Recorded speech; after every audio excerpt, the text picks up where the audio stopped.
بسم اللہ الرحمن الرحیم صلوا علیہ صحیح بخاری حدیث نمبر 31۔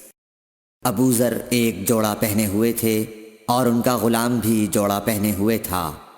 سبب دریافت کیا گیا تو کہنے لگے کہ میں نے ایک شخص یعنی غلام کو برا بھلا کہا تھا اور اس کی ماں کی غیرت دلائی یعنی گالی دی، تو رسول اللہ صلی اللہ علیہ وسلم نے یہ معلوم کر کے مجھ سے فرمایا، اے ابو ذر، تو نے اسے ماں کے نام سے غیرت دلائی ہے، بے شک تجھ میں ابھی کچھ زمانہ جاہلیت کا اثر باقی ہے۔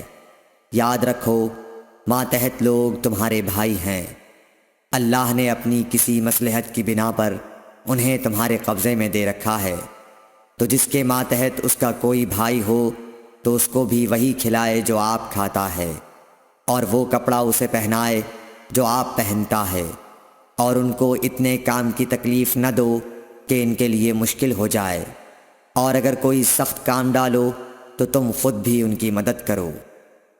صحیح بخاری حدیث نمبر 32۔ جب سورہ انعام کی یہ آیت اتری، جو لوگ ایمان لائے اور انہوں نے اپنے ایمان میں گناہوں کی آمیزش نہیں کی، تو آپ صلی اللہ علیہ وسلم کے اصحاب نے کہا، یا رسول اللہ، یہ تو بہت ہی مشکل ہے، ہم میں کون ایسا ہے جس نے گناہ نہیں کیا؟ تب اللہ پاک نے سورہ لقمان کی یہ آیت اتاری کہ بے شک شرک بڑا ظلم ہے۔ صحیح بخاری حدیث نمبر 33۔ رسول اللہ صلی اللہ علیہ وآلہ وسلم نے فرمایا، منافق کی علامتیں 3 ہیں، جب بات کرے جھوٹ بولے، جب وعدہ کرے اس کے خلاف کرے، اور جب اس کو امین بنایا جائے تو خیانت کرے۔ صحیح بخاری حدیث نمبر 34۔ رسول اللہ صلی اللہ علیہ وسلم نے فرمایا کہ 4 عادتیں جس کسی میں ہوں تو وہ خالص منافق ہے، اور جس کسی میں ان 4 میں سے ایک عادت ہو تو وہ بھی نفاق ہی ہے جب تک اسے نہ چھوڑ دے۔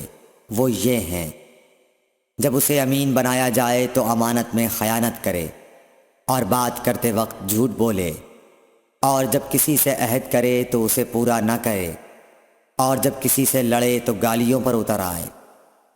صحیح بخاری حدیث نمبر 35۔ رسول اللہ صلی اللہ علیہ وسلم نے فرمایا، جو شخص شب قدر ایمان کے ساتھ محض ثواب آخرت کے لیے ذکر و عبادت میں گزارے، اس کے گزشتہ گناہ بخش دیے جاتے ہیں۔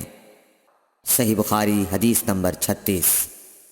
رسول اللہ صلی اللہ علیہ وسلم نے فرمایا، جو شخص اللہ کی راہ میں جہاد کے لیے نکلا، اللہ اس کا ضامن ہو گیا۔ اللہ تعالیٰ فرماتا ہے، اس کو میری ذات پر یقین اور میرے پیغمبروں کی تصدیق نے اس سرفروشی کے لیے گھر سے نکالا ہے۔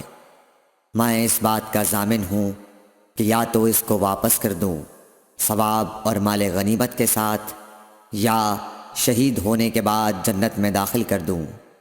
رسول اللہ صلی اللہ علیہ وسلم نے فرمایا، اور اگر میں اپنی امت پر اس کام کو دشوار نہ سمجھتا تو لشکر کا ساتھ نہ چھوڑتا، اور میری خواہش ہے کہ اللہ کی راہ میں مارا جاؤں، پھر زندہ کیا جاؤں، پھر مارا جاؤں، پھر زندہ کیا جاؤں، پھر مارا جاؤں۔ صحیح بخاری حدیث نمبر 37۔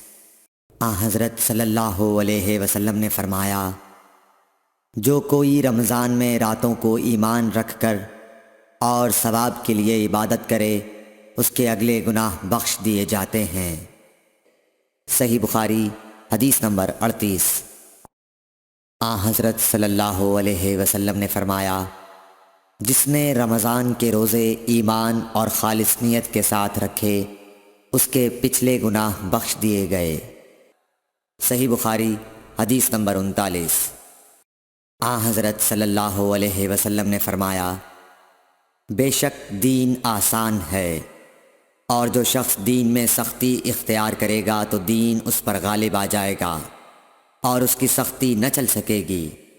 بس اس لیے اپنے عمل میں پختگی اختیار کرو، اور جہاں تک ممکن ہو میانہ روی برتو، اور خوش ہو جاؤ کہ اس طرز عمل سے تم کو دارین کے فوائد حاصل ہوں گے، اور صبح اور دوپہر اور شام اور کسی قدر رات میں عبادت سے مدد حاصل کرو۔ نماز 5 وقتہ بھی مراد ہو سکتی ہے کہ پابندی سے ادا کرو۔ صحیح بخاری حدیث نمبر 40۔ رسول اللہ صلی اللہ علیہ وسلم جب مدینہ تشریف لائے تو پہلے اپنی نانہال اترے جو انصار تھے، اور وہاں آپ نے 16 یا 17 ماہ بیت المقدس کی طرف منہ کر کے نماز پڑھی، اور آپ کی خواہش تھی کہ آپ کا قبلہ بیت اللہ کی طرف ہو۔ جب بیت اللہ کی طرف نماز پڑھنے کا حکم ہو گیا تو سب سے پہلی نماز جو آپ نے بیت اللہ کی طرف پڑھی عصر کی نماز تھی۔ وہاں آپ صلی اللہ علیہ وسلم کے ساتھ لوگوں نے بھی نماز پڑھی۔